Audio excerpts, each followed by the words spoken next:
I'd like to tell you about the strangest secret in the world.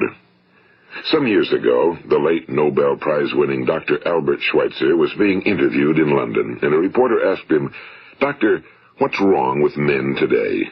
And the great doctor was silent a moment, and then he said, "Men simply don't think." It's about this that I want to talk with you. We live today in a golden age. This is an era that man has looked forward to, dreamed of, and worked toward for thousands of years. But since it's here, we pretty well take it for granted. We in America are particularly fortunate to live in the richest land that ever existed on the face of the earth, a land of abundant opportunity for everyone. But do you know what happens? Well, let's take 100 men who start even at the age of 25. Do you have any idea what will happen to those men by the time they're 65? These 100 men who all start even at the age of 25 believe they're going to be successful. If you asked any one of these men if he wanted to be a success, he'd tell you he did. And you'd notice that he was eager toward life, that there was a certain sparkle to his eye, an erectness to his carriage, and life seemed like a pretty interesting adventure to him. But by the time they're 65, 1 will be rich.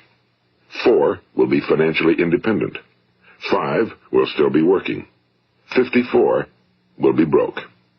Now think a moment. Out of the 100, only 5 make the grade. Now why do so many fail? What has happened to the sparkle that was there when they were 25? What's become of the dreams, the hopes, the plans? And why is there such a large disparity between what these men intended to do and what they actually accomplished? When we say about 5% achieve success, we have to define success. And here's the best definition I've ever been able to find. Success is the progressive realization of a worthy ideal. If a man is working toward a predetermined goal and knows where he's going, that man is a success. If he's not doing that, he's a failure. Success is the progressive realization of a worthy ideal. Rollo May, the distinguished psychiatrist, wrote a wonderful book called Man's Search for Himself. And in this book he says, the opposite of courage in our society is not cowardice. It is conformity. And there you have the trouble today. It's conformity, people acting like everyone else without knowing why, without knowing where they're going. Now think of it. In America right now, there are over 18 million people 65 years of age and older. And most of them are broke. They're dependent on someone else for life's necessities. Now, we learn to read by the time we're 7. We learn to make a living by the time we're 25. Usually by that time, we're not only making a living, we're supporting a family. And yet by the time we're 65, we haven't learned how to become financially independent in the richest land that has ever been known. Why? We conform. And the trouble is that we're acting like the wrong percentage group, the 95 who don't succeed. Now, why do these people conform? Well, they really don't know. These people believe that their lives are shaped by circumstances, by things that happen to them, by exterior forces. They're outer-directed people. A survey was made one time that covered a lot of men, working men, and these men were asked, "Why do you work? Why do you get up in the morning?" 19 out of 20 had no idea.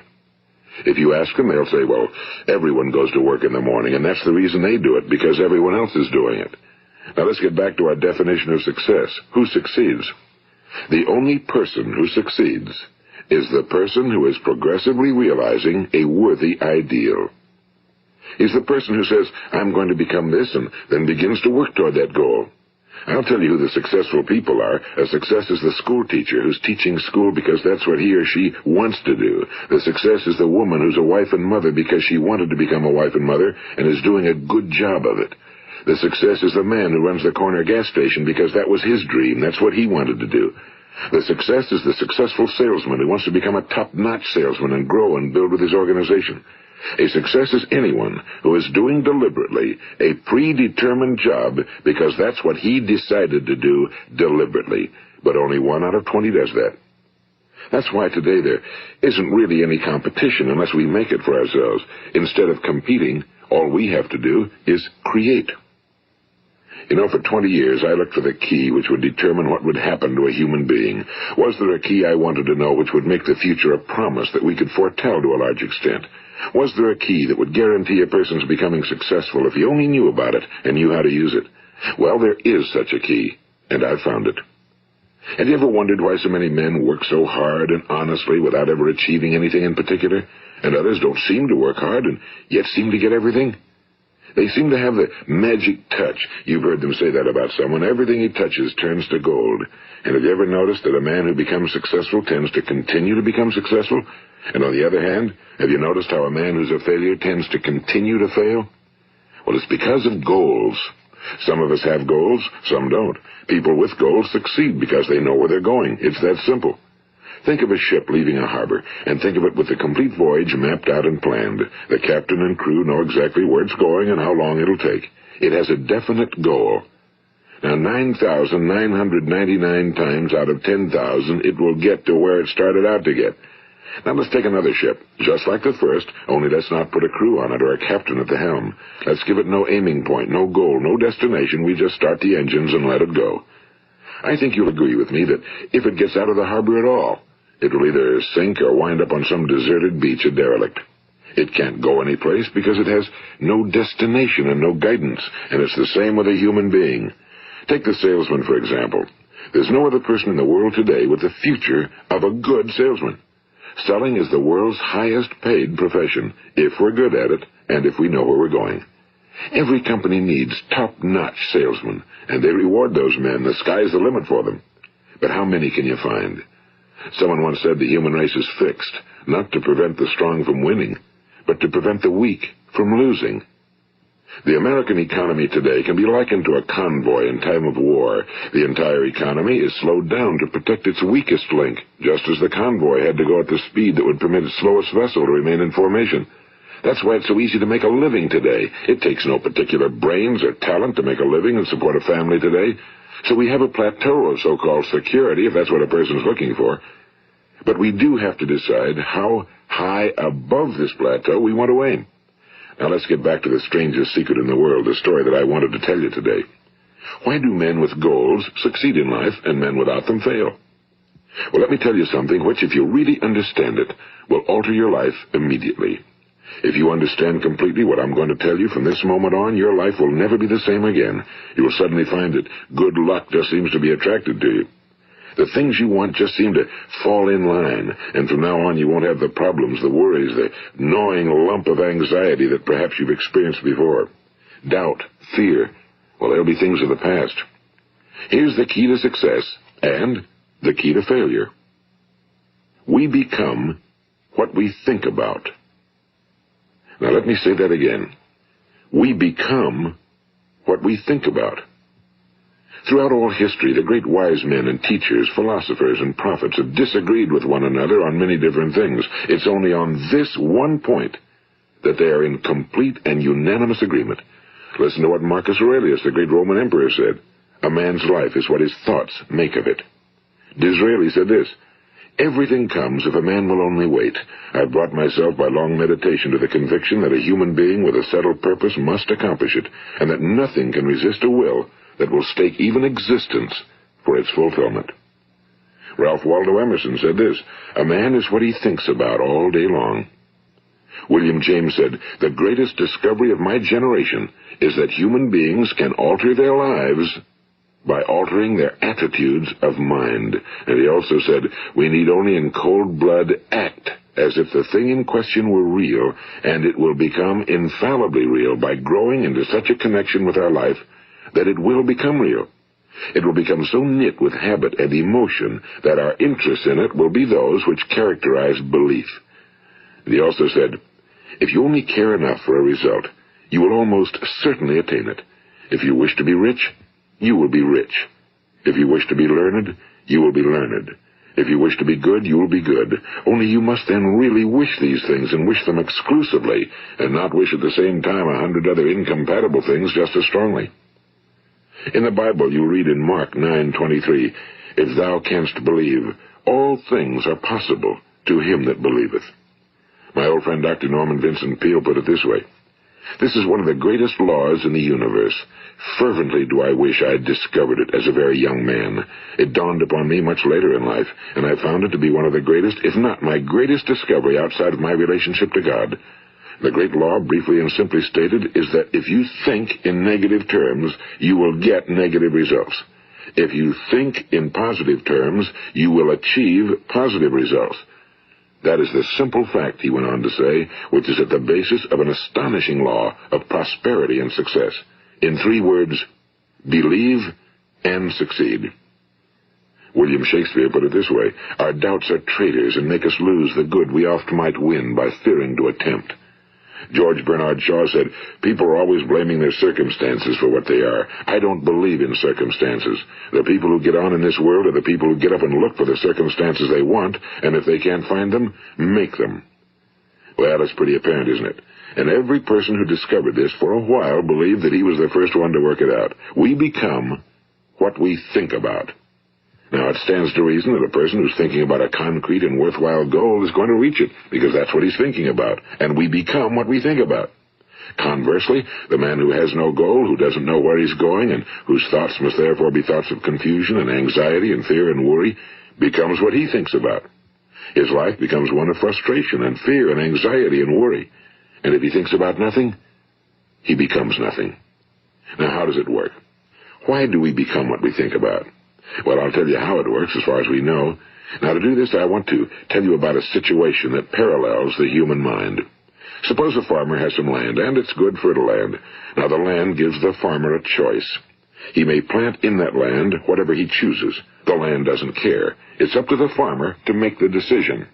Now, remember, we're comparing the human mind with the land because the mind, like the land, doesn't care what you plant in it. It will return what you plant, but it doesn't care what you plant. Now, let's say that the farmer has 2 seeds in his hand. One is a seed of corn. The other is nightshade, a deadly poison. He digs 2 little holes in the earth, and he plants both seeds, one corn, the other nightshade. He covers up the holes, waters, and takes care of the land, and what will happen? Invariably, the land will return what's planted. As it's written in the Bible, as ye sow, so shall ye reap. Now remember, the land doesn't care. It'll return poison in just as wonderful abundance as it will corn. So up come the 2 plants, one corn, one poison. Now, the human mind is far more fertile, far more incredible and mysterious than the land, but it works the same way. It doesn't care what we plant. Success, failure. A concrete, worthwhile goal, or confusion. Misunderstanding, fear, anxiety, and so on. But what we plant, it must return to us. You see, the human mind is the last great unexplored continent on Earth. It contains riches beyond our wildest dreams. It will return anything we want to plant. Now, you might say, well, if that's true, why don't people use their minds more? Well, I think they figured out an answer to that one, too. Our mind comes as standard equipment at birth. It's free, and things that are given to us for nothing we place little value on. Things that we pay money for, we value. The paradox is that exactly the reverse is true. Everything that's really worthwhile in life came to us free. Our minds, our souls, our bodies, our hopes, our dreams, our ambitions, our intelligence, our love of family and children and friends and country, all these priceless possessions are free. But the things that cost us money are actually very cheap and can be replaced at any time. A good man can be completely wiped out and make another fortune. He can do that several times. Even if our home burns down, we can rebuild it. But the things we got for nothing, we can never replace. The human mind isn't used because we take it for granted. Familiarity breeds contempt. It can do any kind of job we assign to it, but generally speaking, we use it for little jobs instead of big, important ones. Universities have proved that most of us are operating on about 10% or less of our abilities. So decide now, what is it you want? Plant your goal in your mind. It's the most important decision you'll ever make in your entire life. What is it you want? Do you want to be an outstanding salesman? A better worker at your particular job? Do you want to go places in your company, in your community? Do you want to get rich?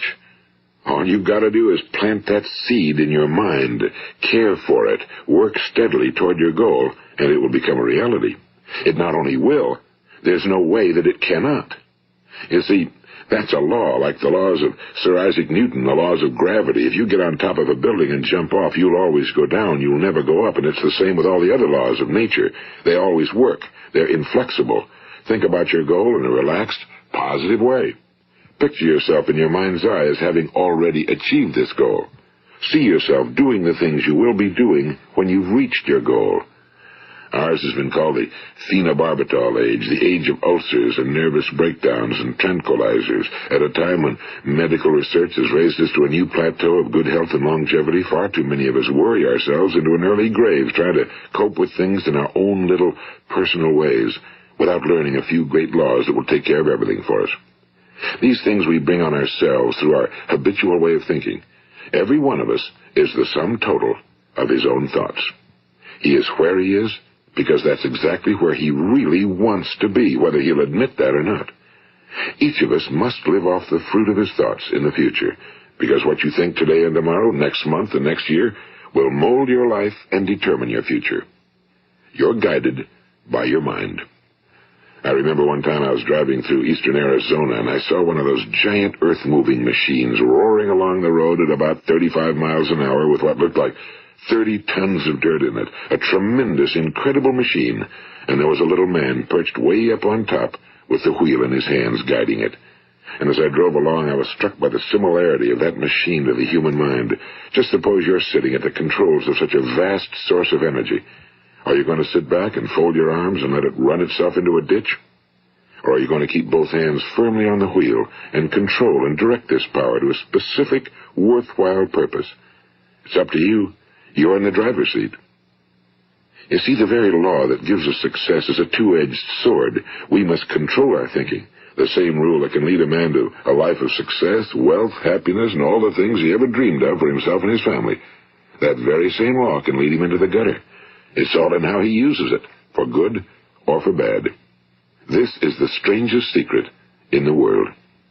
Now, why do I say it's strange, and why do I call it a secret? Actually, it isn't a secret at all. It was first promulgated by some of the earliest wise men, and it appears again and again throughout the Bible, but very few people have learned it, understand it. That's why it's strange, and why for some equally strange reason it virtually remains a secret. I believe that you could go out and walk down the main street of your town and ask one man after another what the secret of success is, and you probably wouldn't run into one man in a month who could tell you. Now, this information is enormously valuable to us if we really understand it and apply it. It's valuable to us not only for our own lives, but the lives of those around us, our families, employees, associates, and friends. Life should be an exciting adventure. It should never be a bore. A man should live fully, be alive. He should be glad to get out of bed in the morning. He should be doing a job he likes to do because he does it well. One time I heard Grove Patterson, the great late editor-in-chief of the Toledo Daily Blade, make a speech, and as he concluded his speech, he said something I've never forgotten. He said, "My years in the newspaper business have convinced me of several things. Among them, that people are basically good, and that we came from someplace, and we're going someplace. So we should make our time here an exciting adventure. The architect of the universe didn't build a stairway leading nowhere." And the greatest teacher of all, the carpenter from the plains of Galilee, gave us the secret time and time again. As ye believe, so shall it be done unto you. I've explained the strangest secret in the world and how it works. Now, on this side, I want to explain how you can prove to yourself the enormous returns possible in your own life by putting this secret to a practical test. I want you to make a test that will last 30 days. It isn't going to be easy, but if you'll give it a good try, it will completely change your life for the better. Now, back in the 17th century, Sir Isaac Newton, the English mathematician and natural philosopher, gave us some natural laws of physics which apply as much to human beings as they do to the movement of bodies in the universe. And one of these laws is that for every action, there is an equal and opposite reaction. Simply stated, as it applies to you and me, it means we can achieve nothing without paying the price. The results of your 30-day experiment will be in direct proportion to the effort you put forth. To be a doctor, you must pay the price of long years of difficult study. To be successful in selling, and remember that each of us succeeds to the extent of his ability to sell. Selling our families on our ideas, selling education in schools, selling our children on the advantages of living the good and honest life, selling our associates and employees on the importance of being exceptional people. To, of course, the profession of selling itself. But to be successful in selling our way to the good life, we must be willing to pay the price. Now, what is that price? Well, it's many things. First, it's understanding emotionally, as well as intellectually, that we literally become what we think about, that we must control our thoughts if we're to control our lives. It's understanding fully that as ye sow, so shall ye reap. Second, it's cutting away all fetters from the mind and permitting it to soar as it was divinely designed to do. It's the realization that your limitations are self-imposed and that the opportunities for you today are enormous beyond belief. It's rising above narrow-minded pettiness and prejudice. And third, it's using all your courage to force yourself to think positively on your own problem, to set a definite and clearly defined goal for yourself, to let your marvelous mind think about your goal from all possible angles, to let your imagination speculate freely upon many different possible solutions, to refuse to believe that there are any circumstances sufficiently strong to defeat you in the accomplishment of your purpose, to act promptly and decisively when your course is clear, and to keep constantly aware of the fact that you are, at this moment, standing in the middle of your own acres of diamonds, as Russell Conwell used to point out. And fourth, save at least 10% of every dollar you earn. It's also remembering that no matter what your present job, it has enormous possibilities, if you're willing to pay the price. Now let's just go over the important points in the price each of us must pay to achieve the wonderful life that can be ours. It is, of course, worth any price. 1. You will become what you think about. 2. Remember the word imagination and let your mind begin to soar. 3. Courage. Concentrate on your goal every day. 4. Save 10% of what you earn. And 5. Action. Ideas are worthless unless we act on them. Now, I'll try to outline the 30-day test I want you to make. Keep in mind that you have nothing to lose by making this test and everything you could possibly want to gain. There are 2 things that may be said of everyone. Each of us wants something, and each of us is afraid of something. I want you to write on a card what it is you want more than anything else.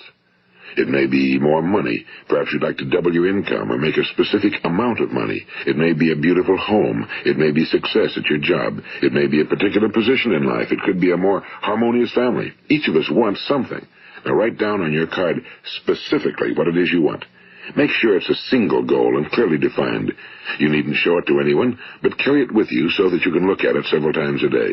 Think about it in a cheerful, relaxed, positive way each morning when you get up, and immediately you have something to work for, something to get out of bed for, something to live for.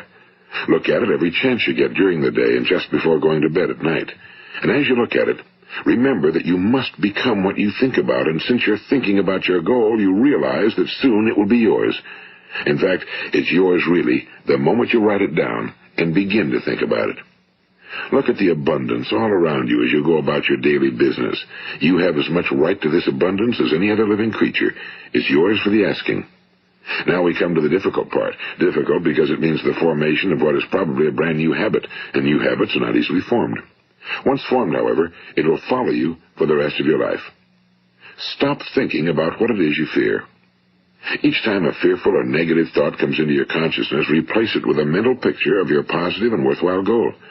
And there'll come times when you'll feel like giving up. It's easier for a human being to think negatively than positively. That's why only 5% are successful. You must begin now to place yourself in that group. For 30 days, you must take control of your mind. It will think about only what you permit it to think about. Each day for this 30-day test, do more than you have to do. In addition to maintaining a cheerful, positive outlook, give of yourself more than you've ever done before. Do this knowing that your returns in life must be in direct proportion to what you give. The moment you decide on a goal to work toward, you're immediately a successful person. You are then in that rare and successful category of people who know where they're going. Out of every 100 people, you belong to the top 5. Don't concern yourself too much with how you're going to achieve your goal. Leave that completely to a power greater than yourself. All you have to do is know where you're going. The answers will come to you of their own accord and at the right time. Remember these words from the Sermon on the Mount, and remember them well. Keep them constantly before you this month of your test. Ask, and it shall be given you. Seek, and ye shall find. Knock, and it shall be opened unto you.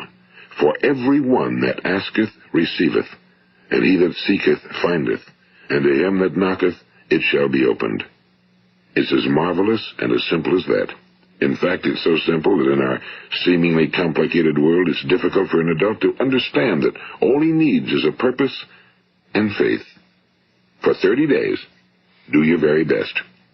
If you're a salesman, go at it as you've never done before, not in a hectic fashion, but with the calm, cheerful assurance that time well spent will give you the abundance in return you deserve and want. If you're a homemaker, devote your 30-day test to completely giving of yourself without thinking about receiving anything in return, and you'll be amazed at the difference it makes in your life. No matter what your job, do it as you've never done it before for 30 days. And if you've kept your goal before you every day, you'll wonder and marvel at this new life you've found. Dorothea Brand, the outstanding editor and writer, discovered it for herself and tells about it in her fine book, Wake Up and Live. Her entire philosophy is reduced to the words, act as though it were impossible to fail. She made her own test with sincerity and faith, and her entire life was changed to one of overwhelming success. Now, you make your test for 30 full days. Don't start your test until you've made up your mind to stick with it. You see, by being persistent, you're demonstrating faith. Persistence is simply another word for faith. If you didn't have faith, you'd never persist. If you should fail during your first 30 days, by that I mean suddenly find yourself overwhelmed by negative thoughts, you've got to start over again from that point and go 30 more days. Gradually, your new habit will form until you find yourself one of that wonderful minority to whom virtually nothing is impossible. And don't forget the card. It's vitally important as you begin this new way of living. On one side of the card, write your goal, whatever it may be. On the other side, write the words we've quoted from the Sermon on the Mount. Ask, and it shall be given you. Seek, and ye shall find. Knock, and it shall be opened unto you. Nothing great was ever accomplished without inspiration. See that during these crucial first 30 days, your own inspiration is kept at a peak. And above all, don't worry. Worry brings fear, and fear is crippling. The only thing that can cause you to worry during your test is trying to do it all yourself. Know that all you have to do is hold your goal before you. Everything else will take care of itself. Remember also to keep calm and cheerful. Don't let petty things annoy you and get you off course. Now, since making this test is difficult, some will say, why should I bother? Well, look at the alternative. No one wants to be a failure. No one really wants to be a mediocre individual. No one wants a life constantly filled with worry and fear and frustration. Therefore, remember that you must reap that which you sow. If you sow negative thoughts, your life will be filled with negative things. If you sow positive thoughts, your life will be cheerful, successful, and positive. Now, gradually, you will have a tendency to forget what you've heard on this recording. Play it often. Keep reminding yourself of what you must do to form this new habit. Gather your whole family around at regular intervals and listen to what's been said here. You know, most men will tell you that they want to make money without understanding the law. The only people who make money work in a mint. The rest of us must earn money. This is what causes those who keep looking for something for nothing or a free ride to fail in life. The only way to earn money is by providing people with services or products which are needed and useful. We exchange our time and our product or service for the other man's money. Therefore, the law is that our financial return will be in direct proportion to our service. Now, success is not the result of making money. Making money is the result of success, and success is in direct proportion to our service. Most people have this law backwards. They believe that you're successful if you earn a lot of money. The truth is that you can only earn money after you're successful.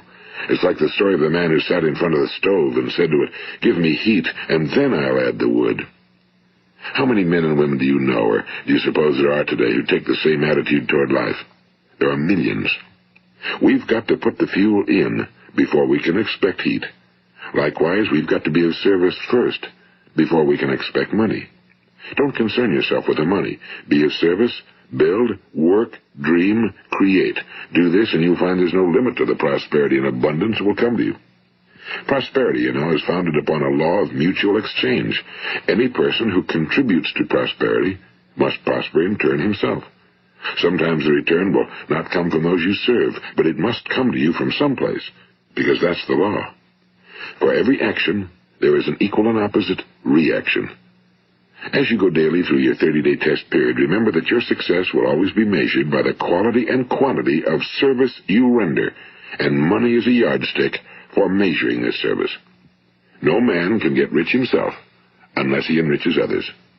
Now, there are no exceptions to a law. You can drive down any street in America and from your car estimate the service that's being rendered by the people living on that street. Had you ever thought of this yardstick before? It's interesting. Some, like ministers and priests and other devoted people, measure their returns in the realm of the spiritual, but again, their returns are equal to their service. Once this law is fully understood, any thinking person can tell his own fortune. If he wants more, he must be of more service to those from whom he receives his return. If he wants less, he has only to reduce his service. This is the price you must pay for what you want. If you believe you can enrich yourself by deluding others, you can end only by deluding yourself. It may take some time, but just as surely as you breathe, you'll get back what you put out. Don't ever make the mistake of thinking you can avert this. It's impossible. The prisons and the streets where the lonely walk are filled with people who tried to make new laws just for themselves. We may avoid the laws of man for a while, but there are greater laws that cannot be broken. An outstanding medical doctor recently pointed out 6 steps that will help you realize success. 1. Set yourself a definite goal. 2. Quit running yourself down. 3. Stop thinking of all the reasons why you cannot be successful and instead think of all the reasons why you can. 4. Trace your attitudes back through your childhood and try to discover where you first got the idea you couldn't be successful, if that's the way you've been thinking. 5. Change the image you have of yourself by writing out a description of the person you would like to be. And 6. Act the part of the successful person you have decided to become. The doctor who wrote those words is a noted West Coast psychiatrist, Dr. David Harold Fink. Do what the experts since the dawn of recorded history have told you you must do. Pay the price by becoming the person you want to become. It's not nearly as difficult as living unsuccessfully. Make your 30-day test, then repeat it again, and each time it will become more a part of you until you'll wonder how you could ever have lived any other way.